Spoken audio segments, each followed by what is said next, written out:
Good morning, everybody. Happy Friday. We finally made it. It's Friday. Welcome. I am your host and pilot, Uncle B.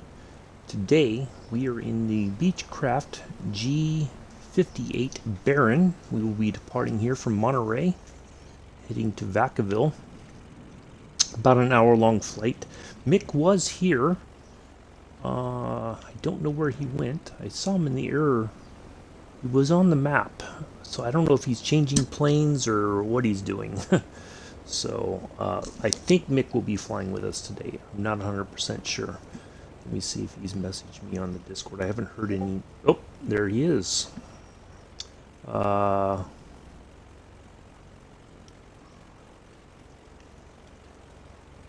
Okay.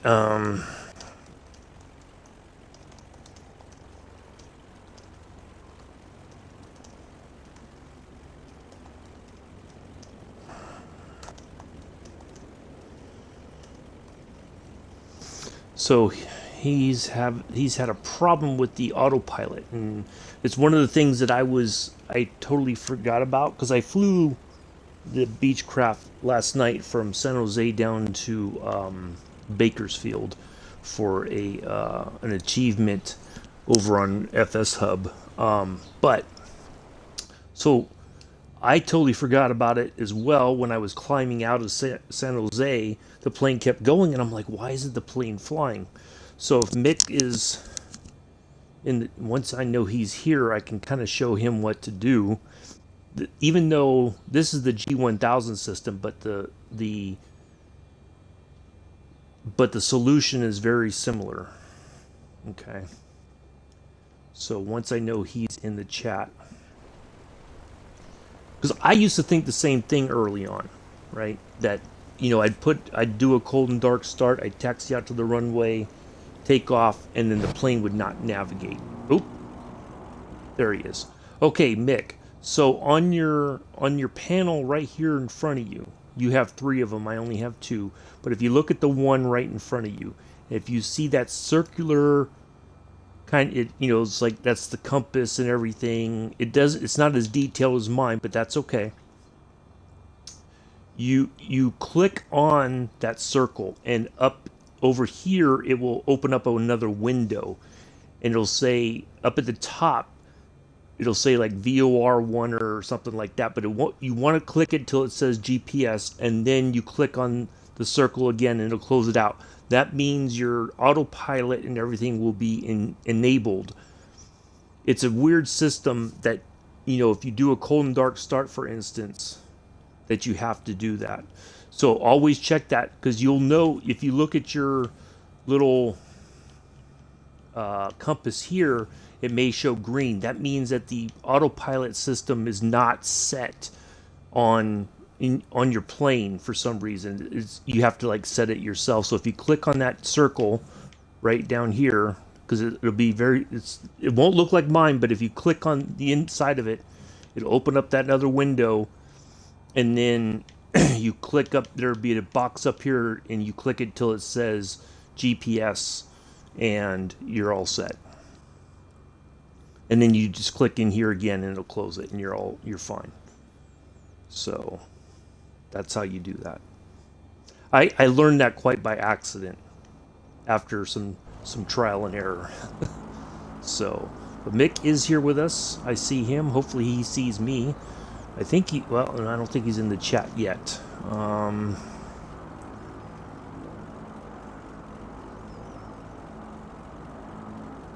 don't think he's in the stream yet.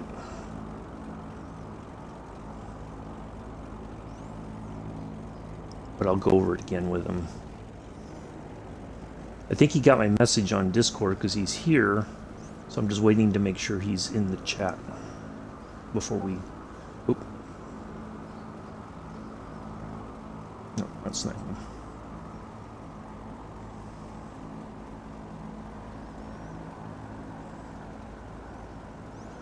See Captain Arish and Ellison. 20-second leg from Rangoon to Bangkok.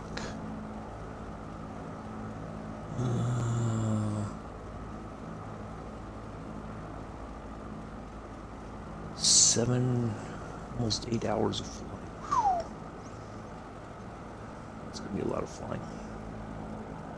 So yeah, once I know he's here, and I can go over that again with him. Hopefully I just need a thumbs up from him in the chat that he heard what I said. And then we'll be all set. Anybody else wants to join us? We are at KMRY, Kilo Mike Romeo Yankee. Runway 28 left. Our departure route is Mike Romeo Yankee 5, 28 left departure. We're heading to Kilo Victor Charlie Bravo Vacaville. Direct arrival, RNAV 20 approach. I said we were going to about 11,000 feet, but when I put this together today in this plane, it said go to 4,000, and then so I figured, well, I'll double it just to make sure we could over the mountains and anything else that might be in our way. So what we're going to do is we're going to take off, and we're going to head out over the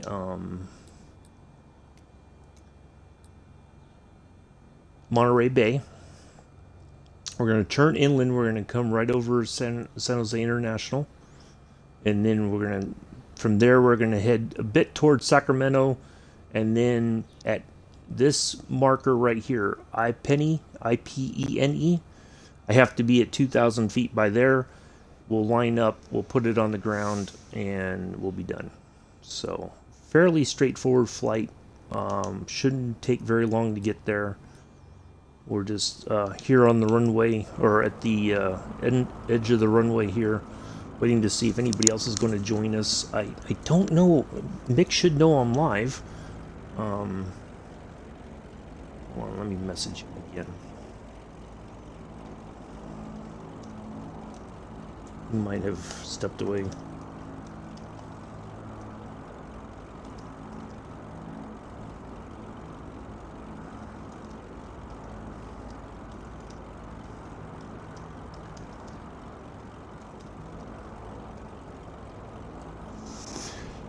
Because I had a very similar problem. I had to remind myself, because when I started up, I have to push. It'll show this as green. It'll say like VOR1, but this will be pink, like it's ready to go. I have to change it, click it, and then it's GPS, and it's all set. Okay. So I've got my vertical speed set. That's another thing. I would sometimes forget. I would take off and be like, why am I not climbing? You got to I set my vertical speed immediately or before takeoff. Okay, mix in the group now. And I'm just waiting to make sure he heard what... Okay, so Mick, on your panel, if you look, there's on the one right in front of you. It's going to look a little bit different than mine because I've got the G1000, but that's okay. The solution is the same. You're going to click inside here, right? And that's going to open up another window on the right side. And then from there, up at the top, it'll say like VOR1. You want to click it till it says GPS. Okay. That way, then and then click inside that little circle, and then it'll close it, and then your autopilot is all set to go. If it's not set to GPS, it will not navigate on the flight plan. Okay, that's the tricky part. So once you have that, then you're all set. Okay, because I have to do it here. I do it here though. It's like it says VOR, and then okay, perfect. So yeah, that's the tricky part. Those things aren't automatically set for you. You have to, you sometimes have to tell the system, hey, we're going to navigate. I've got a flight plan, and I want you to follow it. You know, so that was the stuff that I didn't know about early on that I struggled with, because I was like, why is the plane not working? What's wrong? It turns out it's you have to tell the system sometimes that You know, hey jackass, we're doing this and you need to follow my instructions. Also, make sure you have some vertical speed dialed in already. Up at the top, you have like a little panel up there. Over on the left side, there'll be like a little dial looking thing that's vertical. Right next, you find the VS button. You click that and then dial in about 1,000 feet. Positive. Make sure it doesn't have a little negative, but the positive, go about 1,000 feet per minute, and then you that way you'll once you engage the autopilot system, it'll start climbing for you as well, and then you don't have to worry about that. You can let the plane do its thing. Okay, perfect. All right. I think Mick and I are the only ones flying today. Did I put the... Okay. So I'm going to go ahead and taxi on out onto the runway.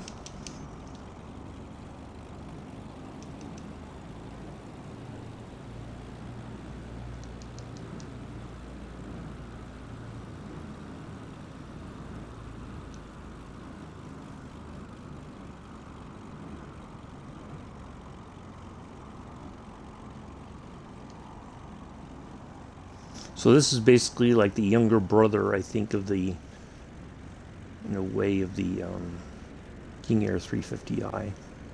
It doesn't have as many seats, but it's a good little plane, I think. So we will come on to here. I'm going to go ahead and... Oops.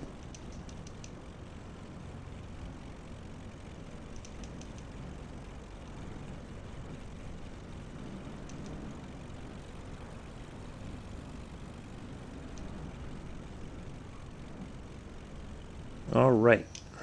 I think, well, if anybody else joins, they've got the information. All right, so let's go.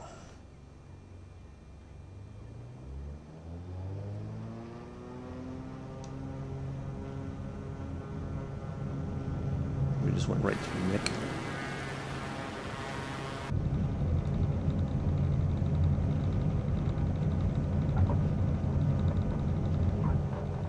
And away we go. Gear up. Activate the autopilot. Nav mode. Flaps up. And we are on our way to Vacaville, to the Nut Tree Airport. Here in the beautiful Monterey Bay area.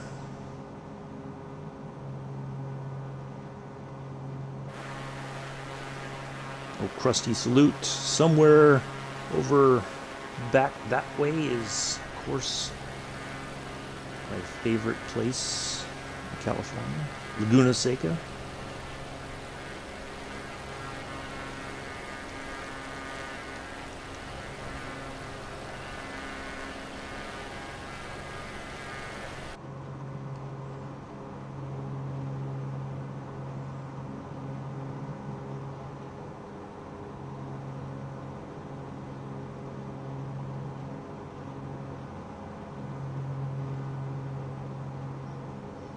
Through the clouds. This area, usually in the morning, very foggy. Takes a while. Once the fog burns off, though, it's really amazing.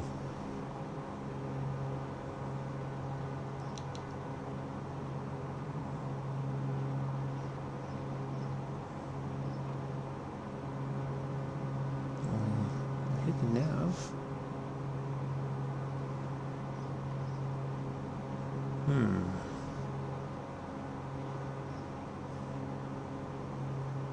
That's interesting.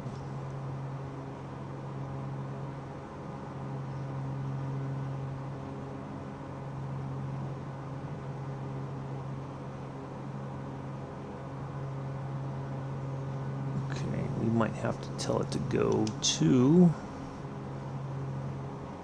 Yes, activate.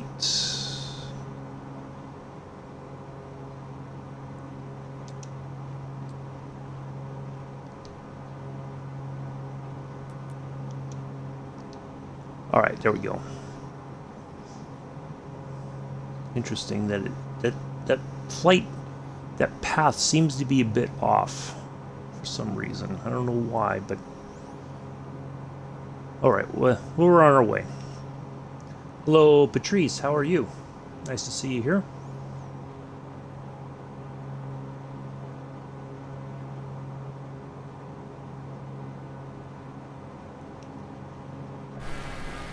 Climbing up above the clouds here. Nick is right there.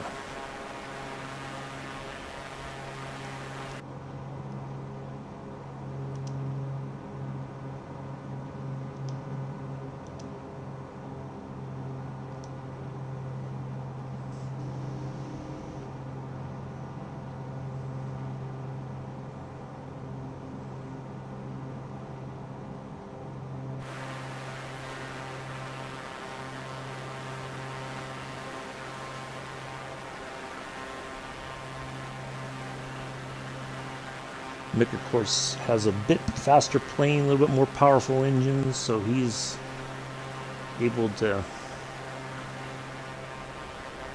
get places. Yep, I'm good. Thank you. Yeah.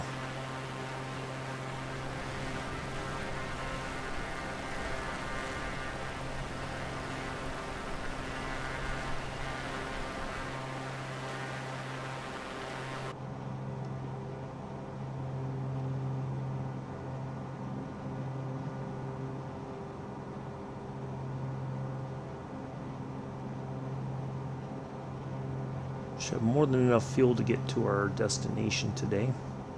Of course, we can do some notional in-air refueling if necessary.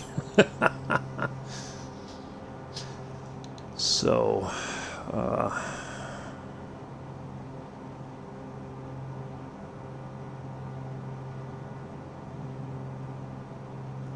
yeah, for some reason it blinked out. There's a portion of the flight plan that was missing, but we are on our way.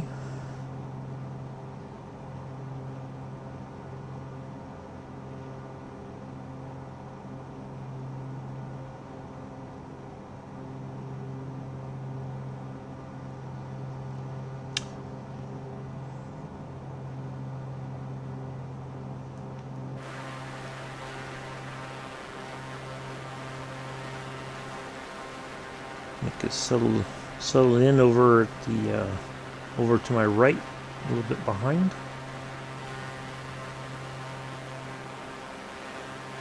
He's not moving though. That's weird. It's like you're stuck at. Oh, now it's moving. Huh. That's kind of odd.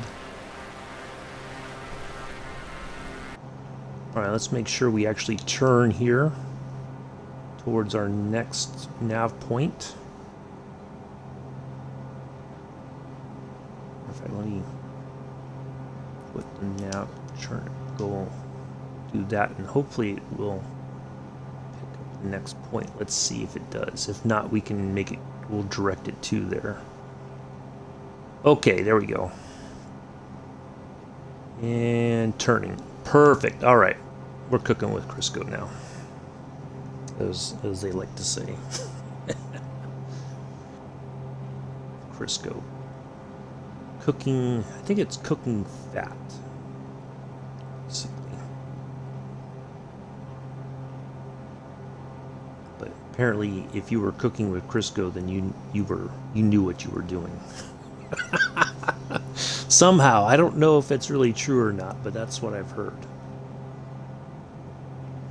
Oh, I hope Amilla pops in before we land. I've got a surprise for Amilla. I'm not going to say what it is, but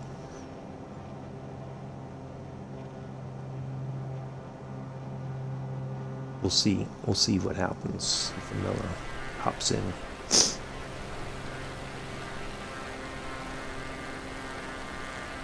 Yeah, so 8,000 seems like it's more than enough, but once we get on the other side and we're near, we're heading over San Jose, we'll drop some altitude. And then we should be fine. The rest of the way we're in the Central Valley basically. So if we drop down to back down to 4,000 feet, we should be good to go. Vic has got a different flight plan, it looks like, which is fine. Nothing wrong with that. He's way off to my right. It's interesting that for some reason, that's the second time that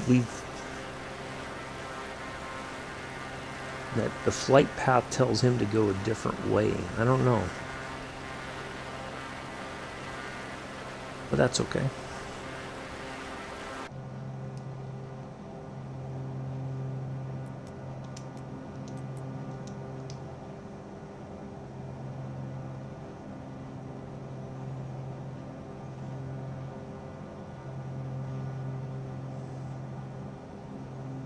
All right, we are at our 8,000 feet cruising altitude.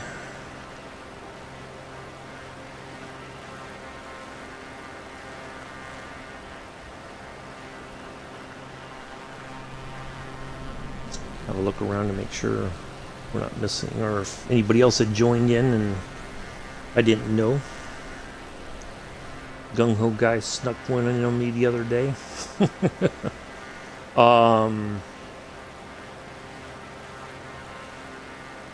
Yeah, so tomorrow I will be in the P-38 Lightning Saturday. We are going to be departing from Olympia Regional, heading to Fairchild Air Force Base. We're going to get up to about 20,000 feet. And there's a set of mountains that we have to kind of get over. And then as soon as we're over those, then we're going to descend and start making our way down to 3,500 feet in preparation for our landing at Fairchild. So, wow, okay, Mick's losing altitude now. Mick, what's going on? Well, see, now he's... Boy, the multiplayer seems to be like, you're at altitude, then you're losing altitude, then you're back up. It's very strange, Mick. I don't know what's going on. I don't know, are you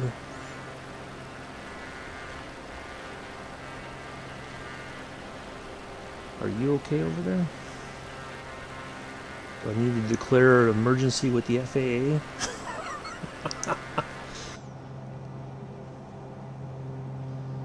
I think actually we can... Oh, hold on a second.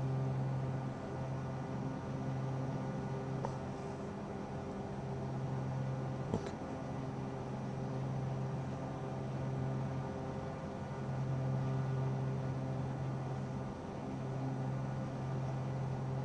Taking some more words to Oshkosh.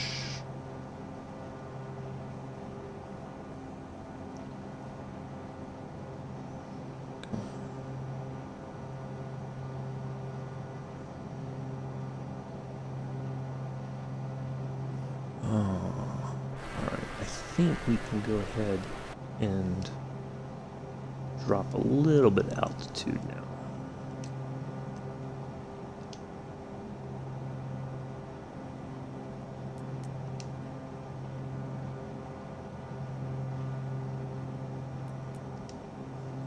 Wrong way.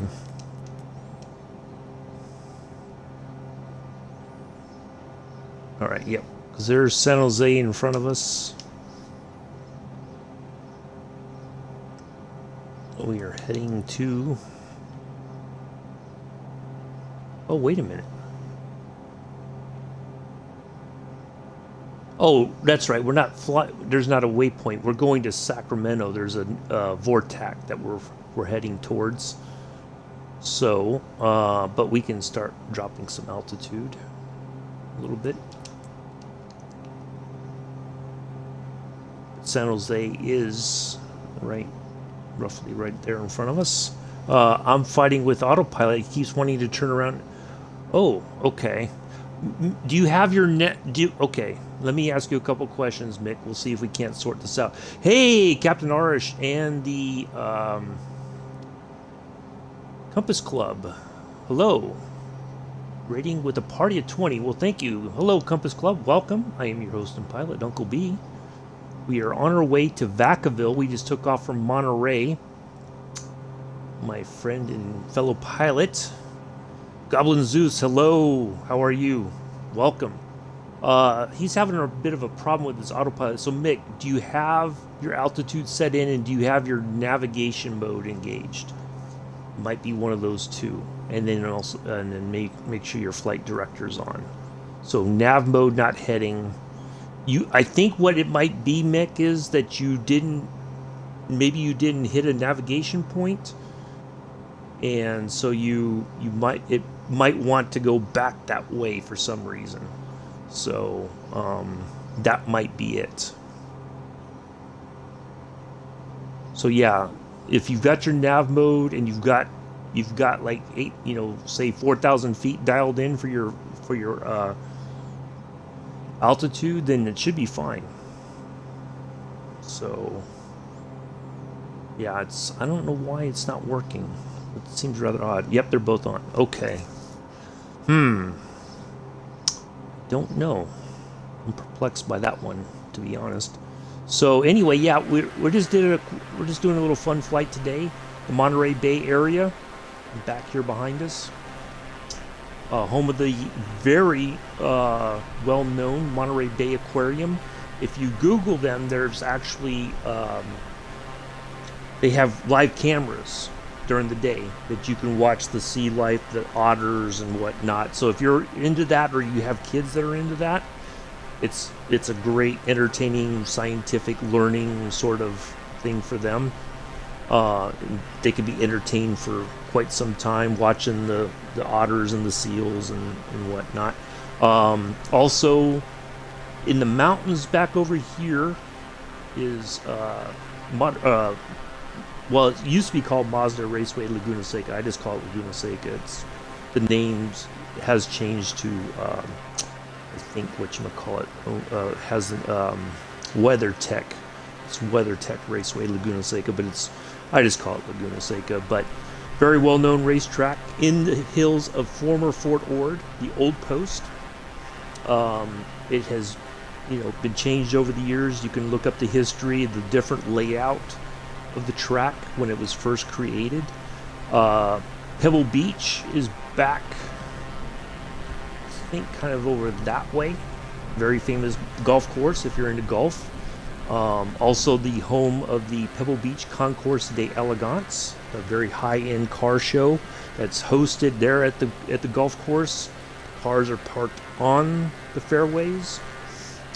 Usually very rare automobiles, classic stuff, that sort of thing. The Monterey Regional Airport that we took off, usually in August for the historic race and the Concours d'Elegance. A lot of charter flights are into there. The Citation jets, the Lear jets, all kinds of stuff. There's a lot of money in the area that weekend. There is a lot of auctions that happen. Yeah, it's a very, very famous sort of weekend. We're heading right now over San Jose, the South Bay of California, or South Bay of the San Francisco Bay Area. We're going to fly somewhat right over. This is the international airport.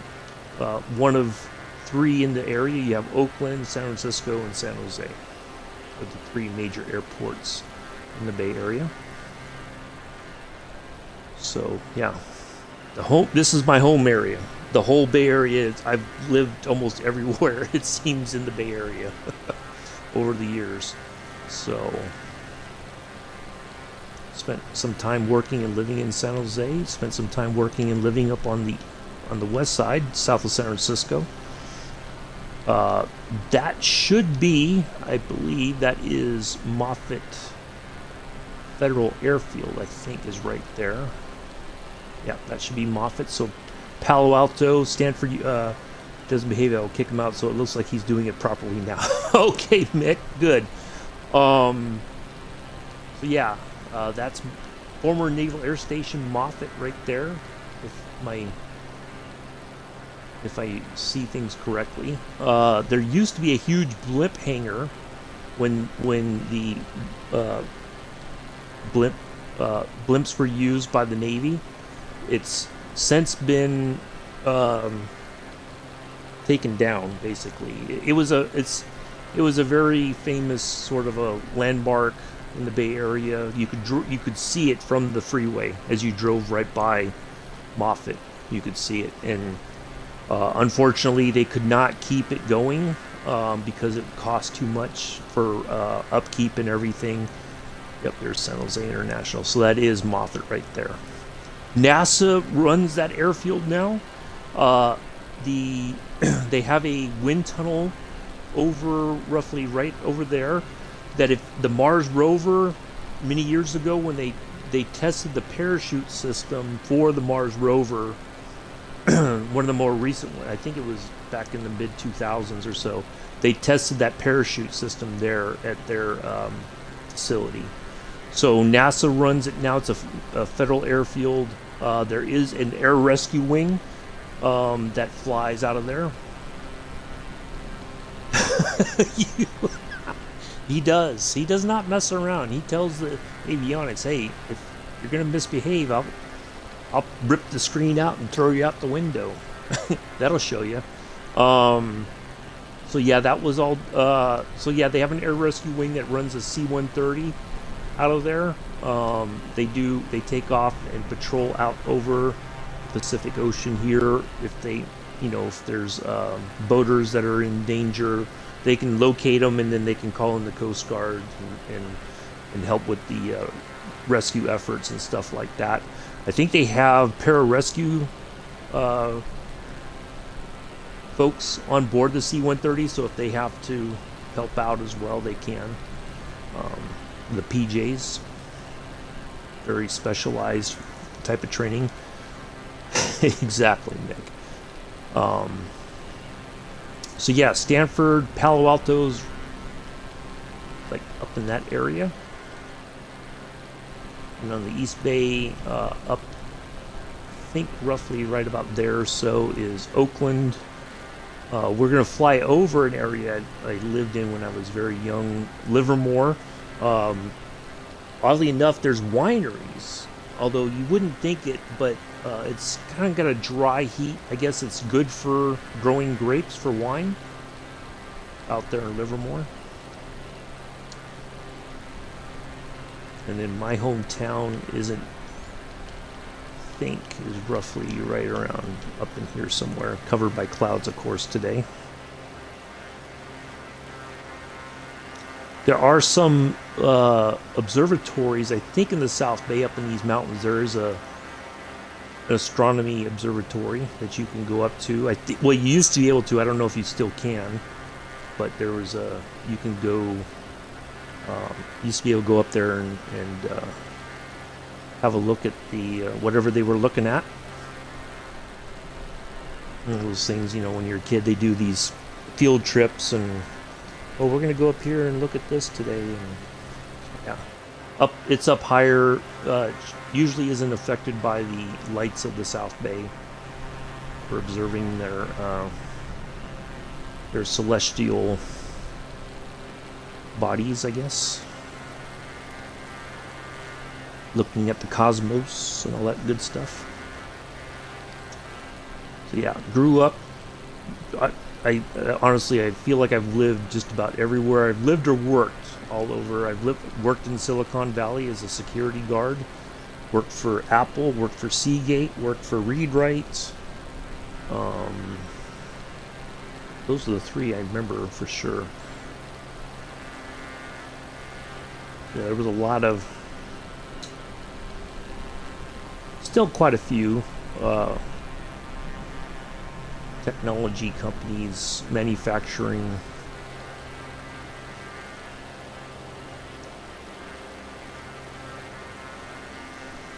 But yeah, so Vacaville, the Nut Tree airport where we're heading to, used to have this, well, part of it was a restaurant, and the other part was a bookstore that had all kinds of aviation books. Whether you were studying for your private pilot license, they had all the latest stuff. They probably had, I think they had charts. They had a whole section about military aircraft. There was a toy store where you could go and buy model kits usually. They weren't like the high-end stuff, but when you're a kid, you're like, ooh, I want this plane, you know, kind of thing. That all got torn down. It's all strip mall stuff, but the airport still exists. I don't know if it's how often it gets used, but and then also Travis Air Force Base, which is a part of the military airlift.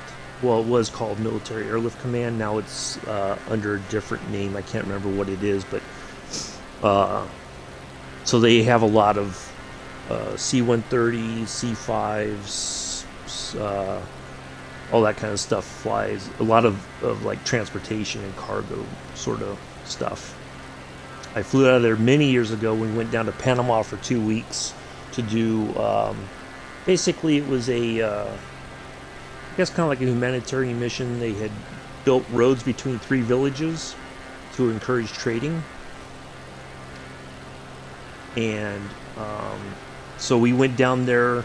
They had put pipes, you know, drainage pipes underneath the roads. And so we went there basically to put what they call caps on each end of the pipe, which is like a concrete sort of, I guess kind of like a wall or something at the end of the pipe. We had to build, we built all that stuff by hand, the forms and everything, and then poured the concrete, set it. And we had only limited amount of lumber, so we had to basically reuse the lumber as much as possible. So yeah, we flew out of Travis Air Force Base. Flew out and landed at Travis.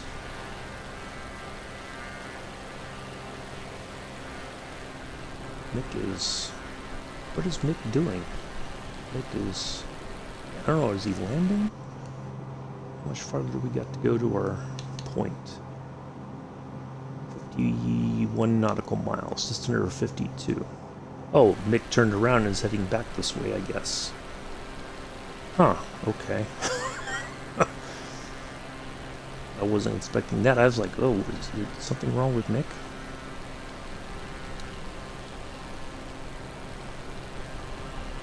So what else can I tell you about? Sacramento, of course, is the state capital, California. Most everybody knows that, I think. Not sure what you know about. So yeah, that whole area actually in Sacramento, if you ever get to go, or even if you pass through there, right, they have what they call Old Town Sacramento, which is kind of looks like what it would have been like during the gold rush era. So they have like the old storefronts, and of course you go in there, they've got candy, they've got t-shirts, all that kind of sort of touristy sort of stuff. They have little restaurants and all that. So yeah, there is Livermore Airport, and then right not far from there, I'm trying to get my bearings. Lawrence Livermore Lab is out this way. Matter of fact, I think it's not far from the airport itself. That might be it. So yeah, they've done a lot of top secret testing on things over the years. But yeah, Lawrence Livermore Lab is out this way. I think they still are open. I'm not sure what they work on exactly, but because it's all like hush-hush sort of stuff. But and then the Central Valley is out that way where that cone spore is at. That's the agricultural, mainly the main agricultural area of California is out that way.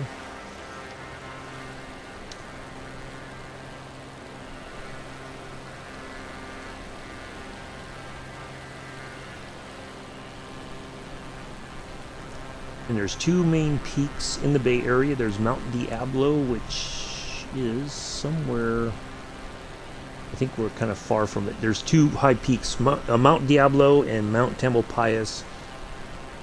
You can see the peaks of one from the other on a good day, on a very clear day. Once you're above the clouds and everything, you can see across the bay to it.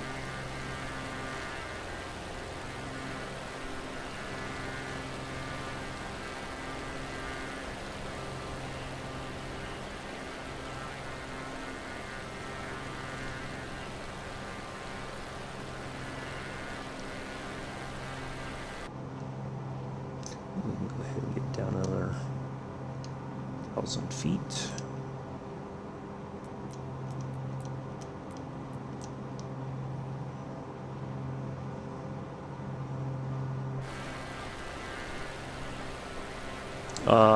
Reno, Lake Tahoe. Well, Lake Tahoe is only, I think, 2.5, 3 hours. So during the winter, Lake Tahoe is very famous for snow skiing. To get to Yosemite, I think, is about 2.5, 3 hours, depending on what time you leave. If you leave very early in the morning, you'll miss a lot of the traffic, of course, out there.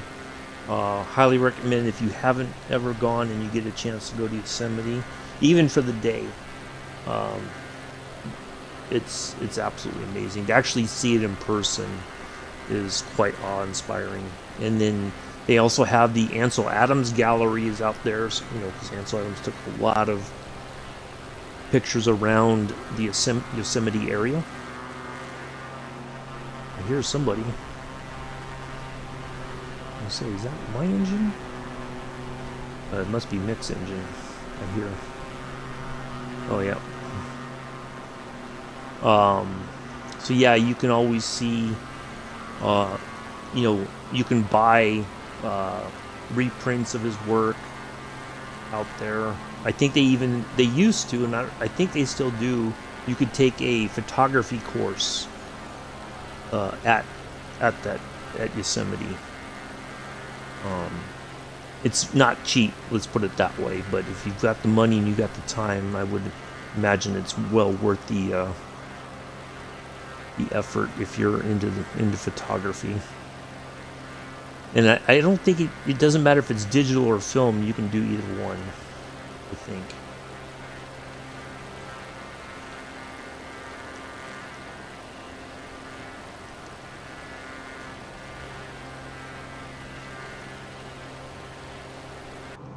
Alright, let's see how much farther we got to go. 35 nautical miles to our point up by Sacramento. It's a VORTAC. There was a lot of Air Force bases, not just Travis, but in Sacramento there was Mather, McClellan. So they have a lot of VORTACs in the area for navigating that are still in existence, so that a lot of those Air Force bases are no longer in use, or they have a very small of like Air National Guard units there. So they keep those VORTACs for the military aircraft that still fly in the area, but they can be used by civilian aviation. Hold on a second, I'm getting a little bit of buffering.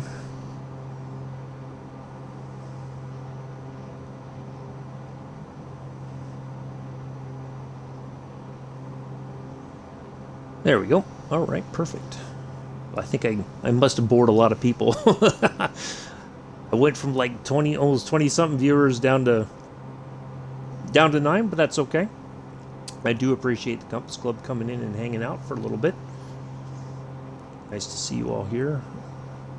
Captain Arish was flying in the X-Cub, the little bush plane, up over Alaska this morning. Caught him for a little while. So it was nice to see him and some of the other Compass Club members come in and fly with him. He actually did a couple loops in the X-Cub. He didn't crash either. So his counter has not been reset yet. So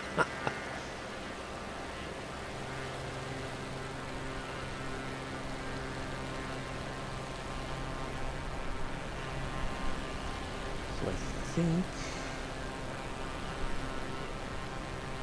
trying to remember where we are. I think we're near Benicia. There's a bridge.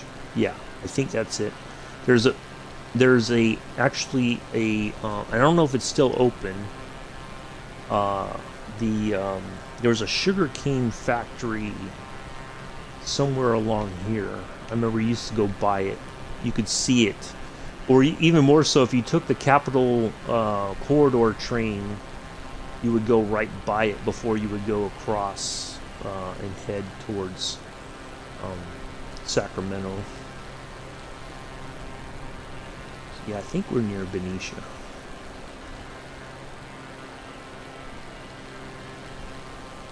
I know we're heading, or maybe Benicia's over there. There used to be a whole mothball fleet.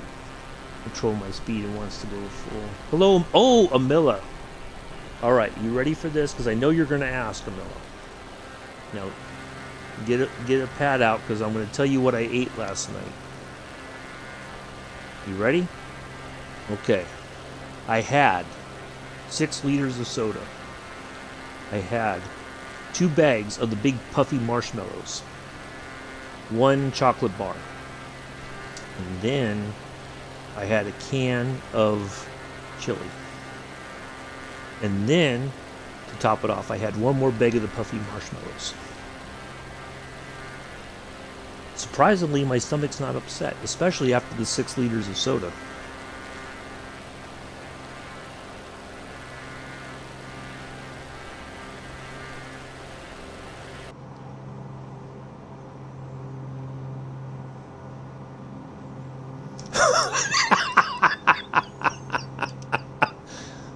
Now, Amella, do you really think I would eat that kind? I was thinking about last night. I was like, I gotta pull a fast one on Amella. I gotta say something crazy about what I ate.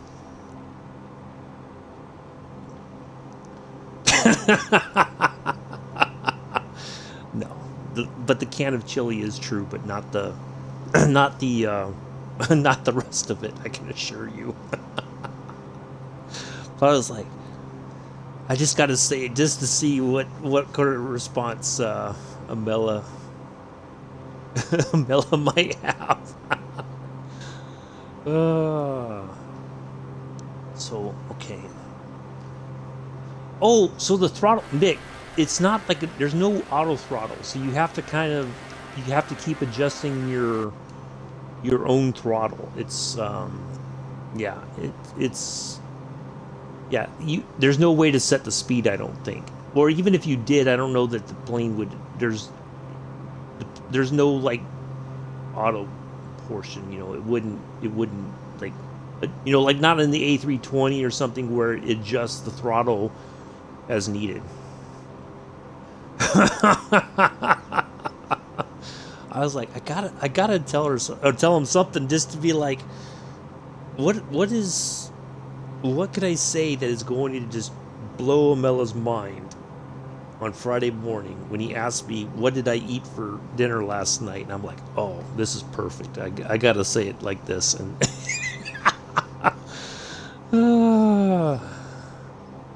I don't think I could.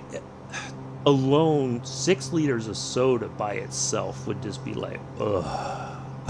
You know? Yeah, that would be, I think I would be sick after the 3rd liter, probably.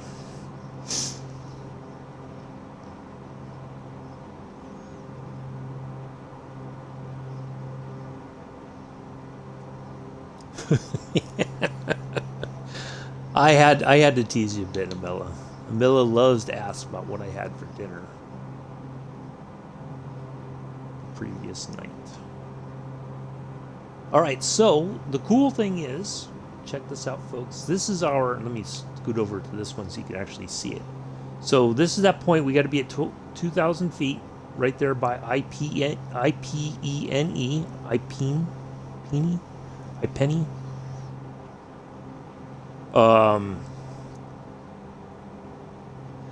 So, but there is a missed approach. So on the procedures, if I enable the missed approach button, it will take me around this course, back here, and then into a holding pattern until I would get clearance. Now, the cool thing is, folks, and Airlock Doc, thank you again. That was a good. I thought something bad had happened. I know, but I couldn't pass enough. I was like, I gotta give Amella a bit of a grief here. So, hold on, let me find my.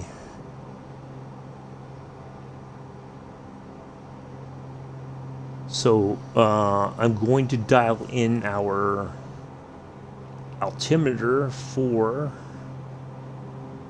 our arrival runway, or arrival airport, 2986. Looked it up on windy.com.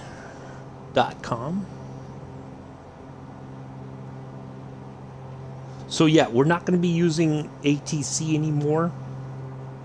We're going to navigate. We're going to, a system like this, we know roughly where we have to be. And I think even here it says 2,000 feet is our,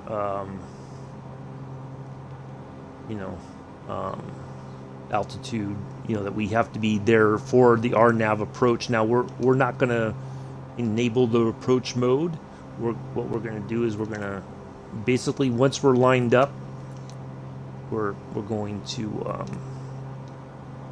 I'll disengage all the systems and I'll hand fly it in and we'll be done.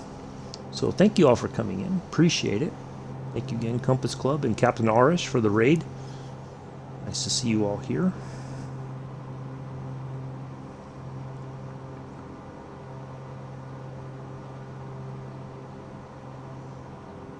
Wish I had enough viewers to do a raid on Captain Arish sometime, but usually either I'm watching him already or I'm flying with him, so I can't really do a raid. Maybe one day. We'll see.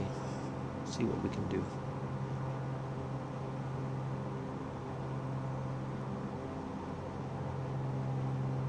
Yep.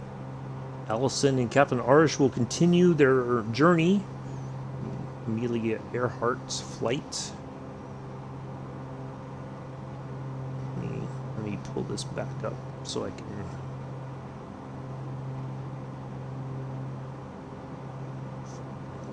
Schedule, here it is. Tomorrow, going from Rangoon to Bangkok to Singapore.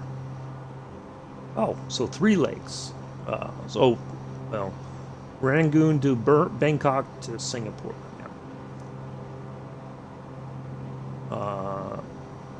Rough flight time is 7 hours and 16 minutes approximate, but yeah, it may be more than that depending on if there's any other issues that arise that they have no control over, i.e. the sim doesn't like to cooperate sometimes. So 1, 2, 3 legs tomorrow. So do join, even if you want to fly with them, they're more than happy to have you along.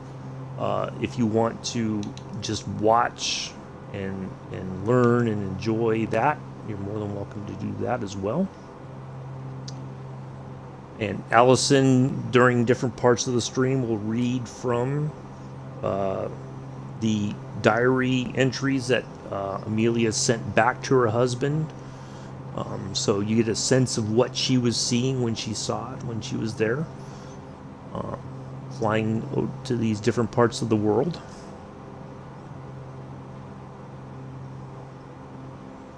Yeah, very cool stuff.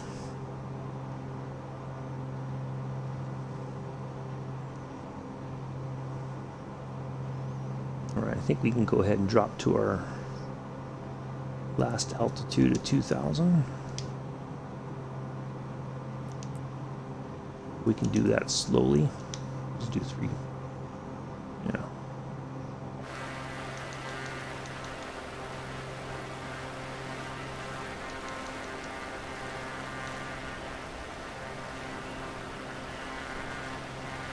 I like this little plane. It doesn't have a lot of seats, but it's pretty good, I think. There's Mick.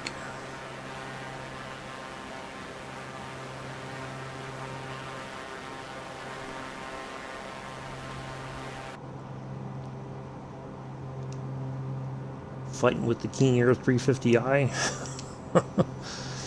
and one of the things that I am trying to do with this, the way that, with these flights, is that to fly an aircraft that we normally don't fly in, or because a lot of people are just like, oh, I can, let's just do everything in the jetliners and stuff. No, there's all this other stuff, and that gets you like, okay, why did this happen? Let me go back in and try it again and see if I can't figure out what took place and why did this, happen the way it did, sort of thing. So now normally if we had ATC on, we would have been talking to Travis Approach or Travis, the Travis Tower or something,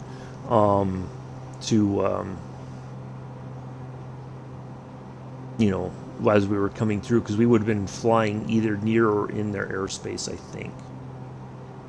So actually, I think if we look, so there's our airport there. So Travis is, I believe, KSU. Is that it? I think that's it. No. Oh, hold on, I'll tell you right now.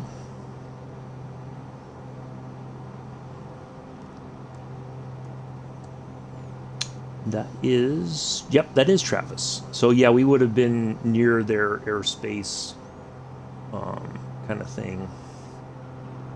Oh, I hear Mick.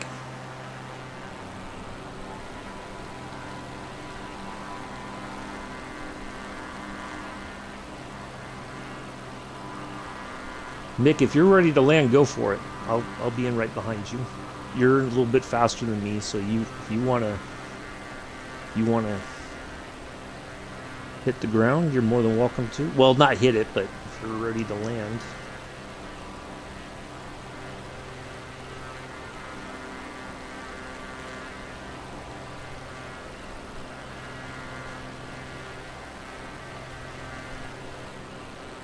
So yeah, we should be turning to the left here pretty soon.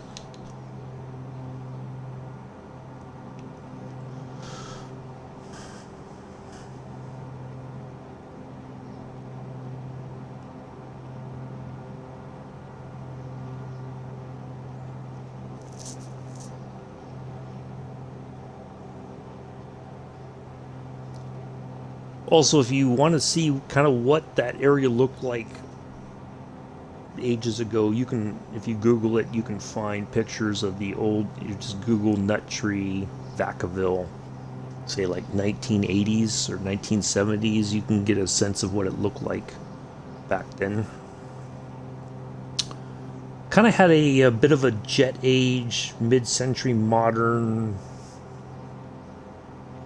at least that's what I remember the restaurant. That's what the kind of feel it had, because I think, a lot of that was in the heyday of Travis back in the 50s and all that, the dawn of the jet age. So a lot of that, the architecture and everything, the motifs inside the building were all kind of had that sort of feeling to it.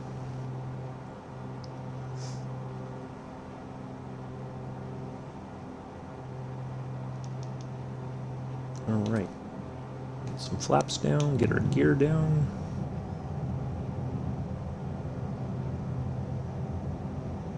So I don't forget, because I've done it before. I have done it before. I did it in an A320 once. I'm like, get ready to land. I got the flaps down. I hear the beeping for the alert to put my landing gear down. I was like, what is that? And I just ignored it. Landed, and I'm like, why can't I steer the plane? And I look outside, no landing gear, and I'm like, oh, that's why. Okay.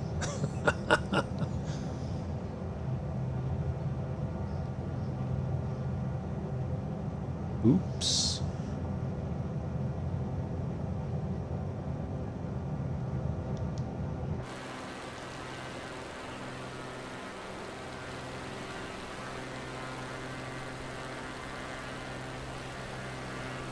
I don't think there's any tower here anyway.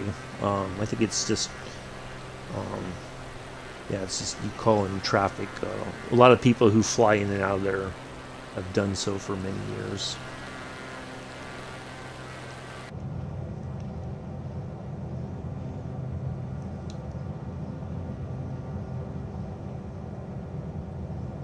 That should be our, looks like our runway right there.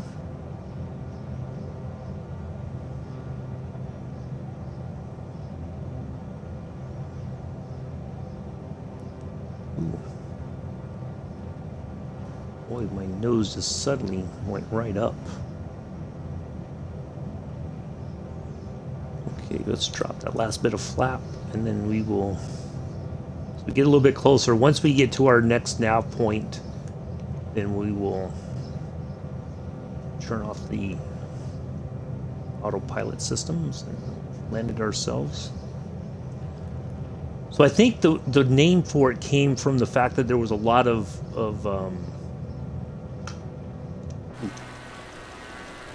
in danger of stalling my plane. There were like walnuts and pistachios. I think there were a lot of walnut or nut groves in the area, different nut types. So I think, if I remember the history correct, the guy who started it was a farmer in the area, and then it was like a kind of a place, you know, kind of like almost like a farmer's market maybe in some ways. So yeah. All right, I think we can kick off the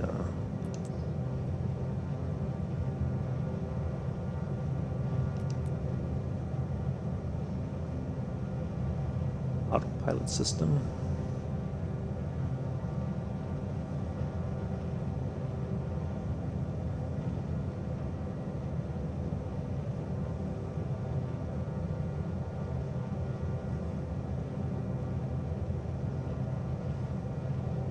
Bit windy.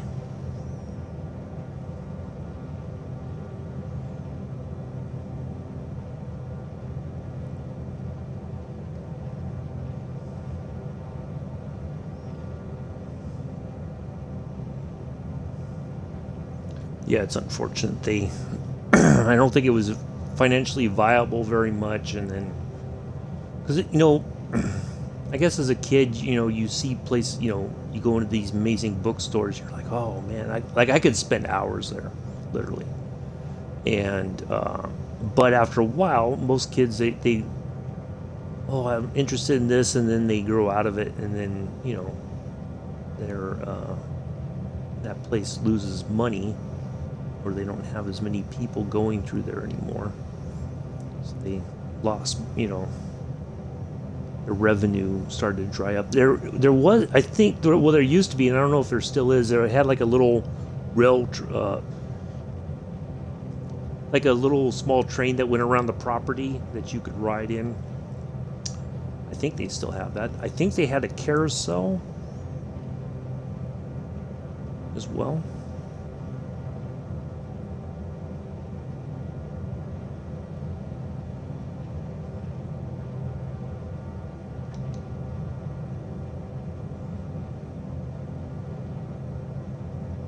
We have one not far at the park here near where I live, and a couple weeks ago it was open, and now it's closed again, which is unfortunate. This area is where I live right now is very had a lot of carousels back in the day. Still, some of them are still open, and also this was a area well known for its parlors.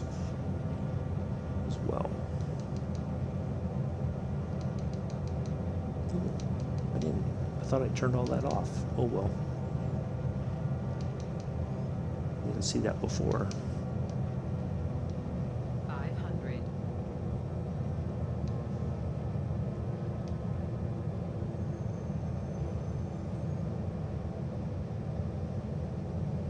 I would ask for predictions, but I don't have the means to show you what my landing rate was.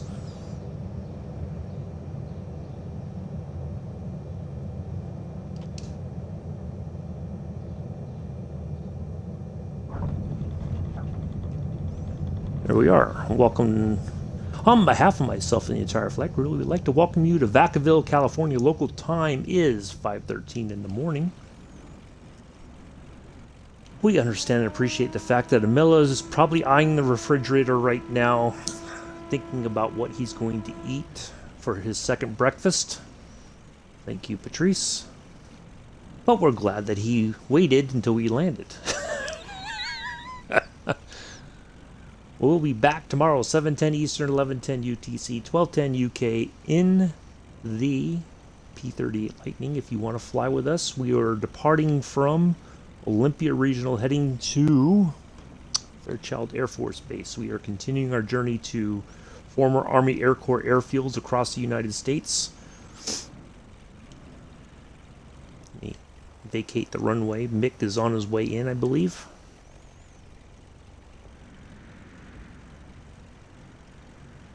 I will post the information for our flight in the Discord forthwith and expeditiously. You got this, Mick.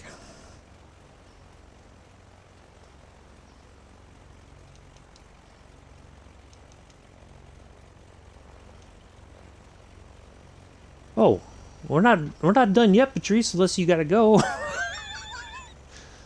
We're waiting on Mick to land, and then we'll wrap things up. You know how we do it. We gotta.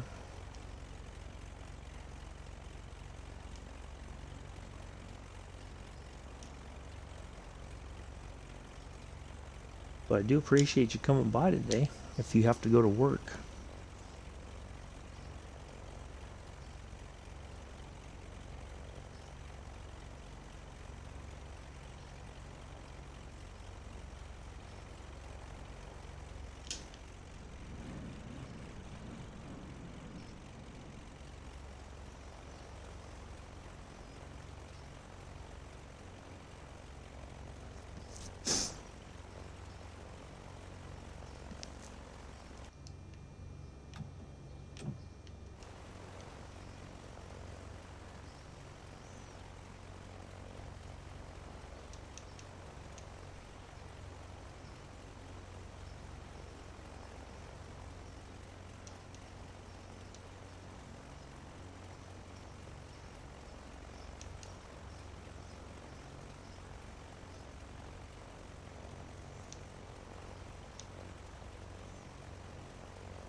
There we go. Mix on the ground, it looks like.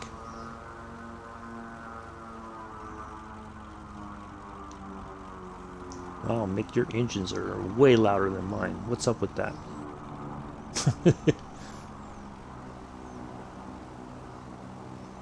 Well done, Mick. Nice landing. I'm going to park right. Bug in my ear somehow.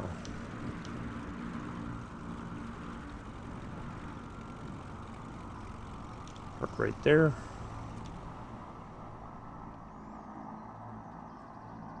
Yeah, you can just turn up the next one, Mick, and then come right around over here.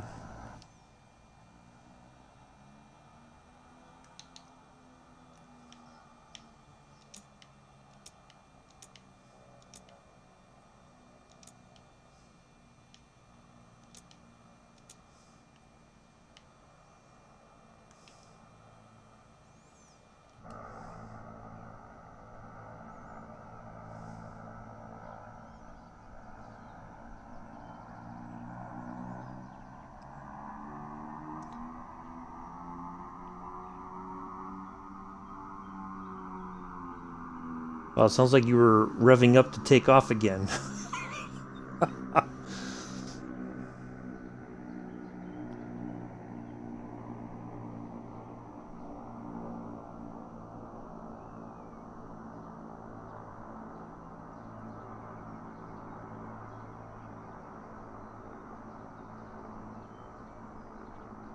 Guess we can...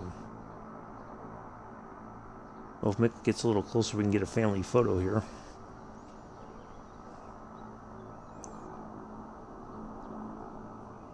Oh, where's he going? No, he's cutting across the grass.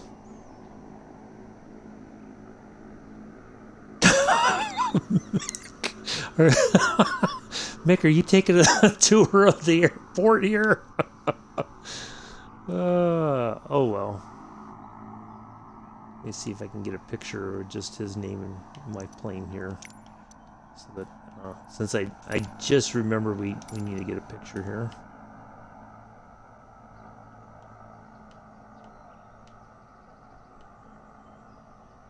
Before I forget. All right. There we go. Perfect. Oops, not that. No, no, no, no. I cannot get control of this plane. I don't know what it would be, Mick, honestly. Like I don't like you didn't reset anything, or I honestly don't know what. Yeah, I am. I don't know what it could possibly be, to be honest. Other than okay, maybe try this, Mick. Your props, bring those back. Your RPMs, because I think when they did an update to that plane, my goodness, you're going all over the place. You're gonna go into a building here in a second. Yep. It might the RPMs are kind of high, but oh well. I got a picture. It's fine. Yeah. Wow. That is insane. I don't know. I know it can go a bit fast even if you don't have your throttle all the way on or whatever. But that may be what it is. It's just that you got to really get on the brakes and you just kind of have to steer very gently. Because I had to do the same thing with this one this morning. It doesn't take much to get it going. And then once it does, it wants to just go. So, all right. Well, let me go ahead and turn off the battery. 51 minutes. That's not too bad. It said it was supposed to be about an hour 3, but we did very well, I think, on time overall. Let me put this into the on my FS hub.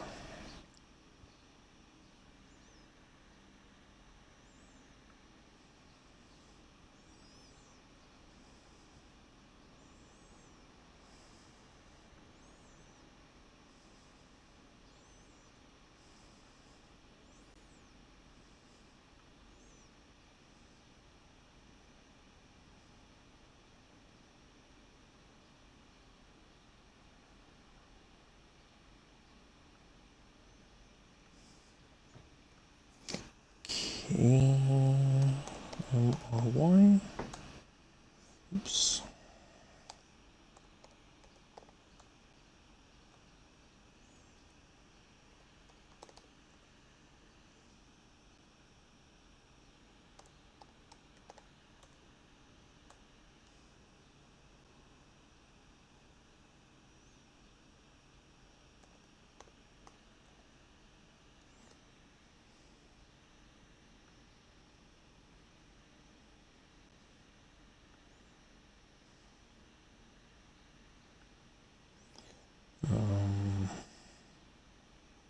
My flights. I gotta put a note in.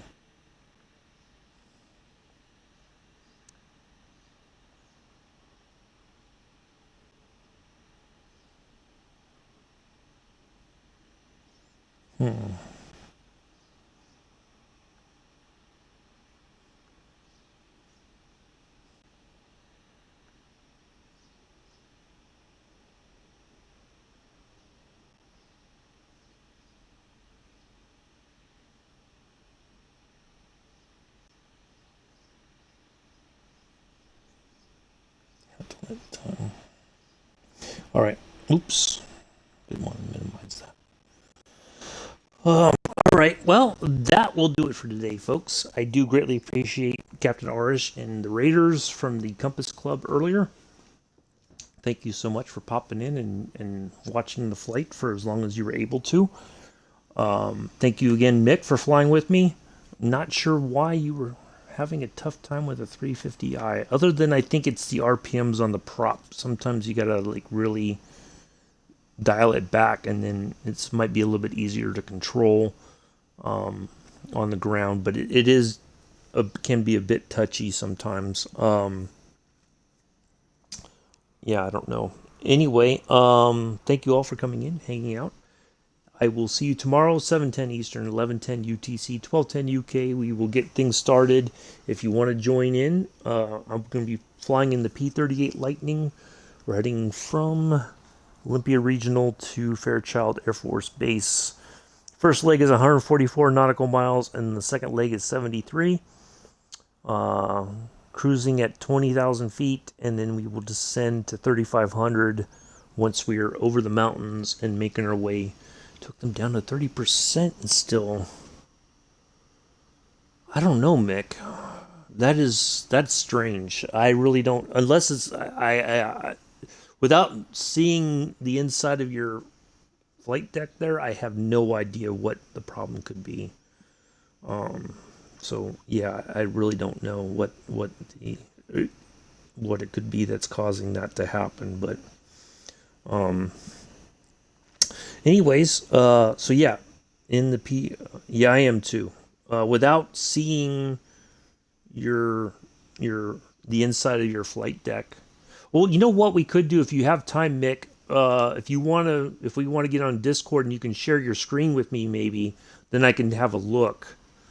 But I don't know. It could be the settings on your flight stick and your throttle. I don't know. That might be causing it as well, but I have no idea. So, because things like that, I'm not too knowledgeable about. But that's the only other thing I could think of. Possibly is there's a disconnect between your throttle and the one in the game. So I have no idea. That's the only other thing I could think of, possibly. But, yeah. But anyway, yeah. If you guys anybody wants to join tomorrow, I will be posting. I'll post it in the Discord, and then I'll also post in the morning before we go flying. I'll any updated information, I'll put it in the chat, and then I'll be near the actual the departure runway. But it'll be VOR to VOR flying. We have two VOR or two vortex to navigate to tomorrow. So, anyway, do enjoy the rest of your Friday morning, afternoon, evening, early Saturday, depending on where you are in the world. I have been and always shall be your host and pilot, Uncle B. Until then, peace, live long and prosper.